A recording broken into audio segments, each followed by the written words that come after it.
Everyone on this planet is constantly being held to difficult and even impossible to achieve standards. As a result, identity issues arise, as is the case with men who must deal with a masculinity crisis.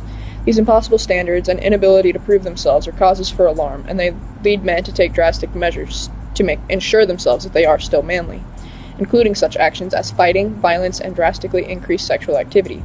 By using various modes of media such as Fight Club and Buffy the Vampire Slayer, one can better understand the ordeals men must face in today's society. The concept of masculinity is difficult to describe, but one word that can cover it is fragility, and according to Riddell's article, there is no better film exemplification than the 1999 film David Fincher's Fight Club. Men are constantly seeking validation about their worth, and they must struggle to remain men together, like in the testicular cancer group in the beginning of the film. Why? Most of it has to do with the media and the societal representations of what has been dubbed as a real man. You know what I'm referring to, that macho man who isn't afraid to back down from a fight, gets all of the ladies, and is basically just a completely insensitive jerk because real men don't feel emotion. In a world that is all about consumerism and shopping, men feel invalidated because they have no way to prove themselves. All around them they find advertising that is sexualized to near disbelief, and they are constantly buying things that they don't even need.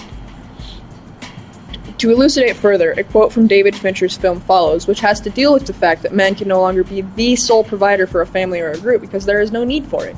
We can buy whatever we want whenever we want it, and it has caused a huge crisis for men all across the globe, as mentioned in Ioko's article Addiction to Affliction. History, man.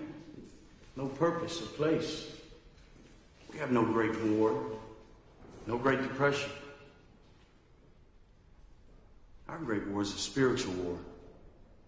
Our Great Depression is our lives. Since these men feel inadequate because they can't live up to these impossible standards, they find other ways to prove their masculinity as actually as it should be, the main one being violence. Violence and aggression are a constant pair of themes throughout the film as Tyler start a fight club to help men regain their manliness.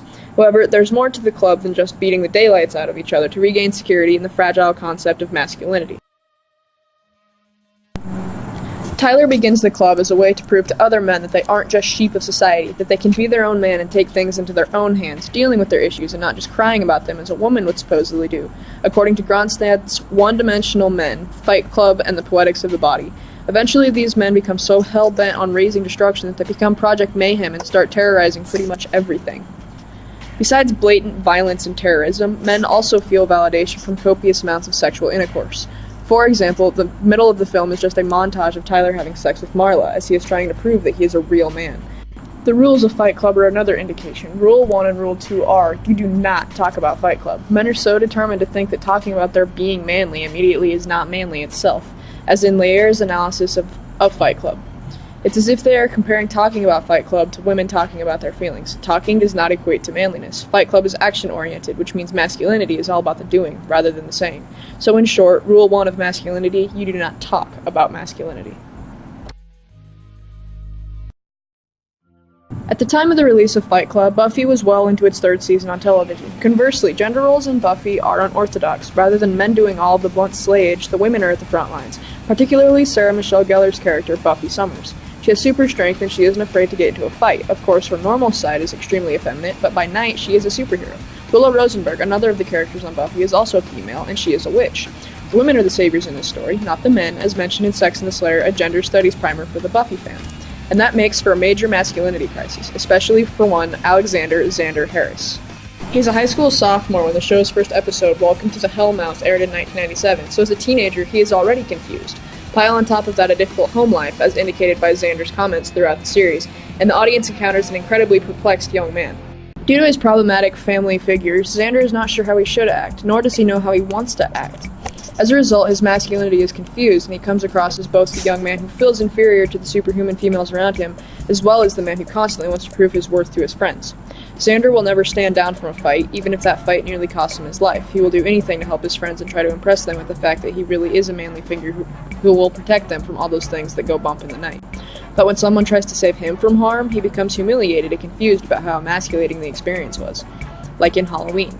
In this scenario, Xander is about to be beaten up by one of the football players at Sunnydale High School, but before he does, Buffy intervenes and helps him. Immediately, Xander berates her for emasculating him in front of another male, and he is humiliated because rather than providing Buffy's safety himself, Xander is in fact the damsel in distress for Buffy, makes him very insecure about his own identity.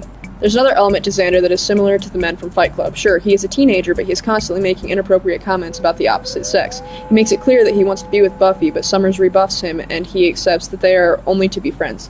But throughout the show, he continues to show several instances of an obsession with sex, like in the episode Earshot, where Buffy acquires the power to read minds. What am I gonna do? I think about sex all the time. Sex. Help. 4 times 5 is 30. 5 times 6 is 32. Naked girls. Naked women. Naked Buffy. Oh, stop me.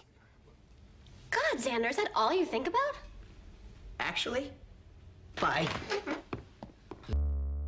Xander is constantly surrounded by people who always throw themselves into the fight, and the fights eventually become much too dangerous for Xander to partake in, as he is the only vanilla mortal left in their gang of friends.